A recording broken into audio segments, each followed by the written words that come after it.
aka na-achị Ọra steeti ya bụ Anambra Ọkammụta Chukwu Soludo ekwunwogo ịdị Chukwu nke ọ dị ijere Chukwu na mmadụ ozi dịka ọ na-ekwu na ọchịchị ya ga-aga n'ihu na-ewepụta usoro iwu ndị ahụ ndị ogbenye ga na-eritekwazi uru n'ime ya.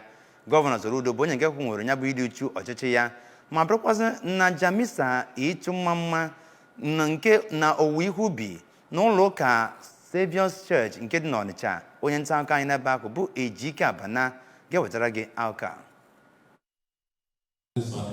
wee rụtara ndị nke Kraịst na ọ bụrụ na ha na-enyere ndị ogbenye nọ ha n'akụkụ aka na ha si etu ahụ wee na-ekpere Chukwu. Ọ gara n'iru kọwaa na ọ bụ n'ihi ya ka gọọmenti ya ji wee kee ajị n'ume iji wee na-atụpụta amụma dị iche iche maka ọdịmma ndị ụwa na-atụ n'ọnụ. Ọ gara n'iru kwuo na akwamozu nna ya bụ nnọọ nke a ga-eme site n'ịgbaso iwu steeti a maka ịkwa ozu. Na mbụ ka onye General Overseer nke Our Saviour's Church Dr. Onyechi Ikpeazụ kwuru na ọ bụ Chineke nwe ụwa n'uju ya, ebe ọ kpọrọ oku ka ndị otu Kraịst gaa n'iru na-ebi ndụ ị na-enye Chineke ekele mgbe ọbụla. Ya bụ ụka akara bụ nke gọọmenti steeti nọ n'ime ya wee tụọ mma ebe onye nọ n'isi ya bụ gọvanọ nakwa ndị otu dị iche iche. Nwunye aka na-achị steeti a nọnye Chief of Staff nyegara gọvanọ Maazị Ernest Ezeajụghị, onye isi oche otu Ekweghariala Nigeria ọkaiwu Sly Ezeokenwa, kọmishọna na-ahụ maka ndị ntorobịa Maazị Patrick Agamba, onye ndụmọdụ pụrụ iche nyegara gọvanọ n'ihe gbasara ndọrọndọrọ Dr. Alex Obiobolu, tinyere ndị ọzọ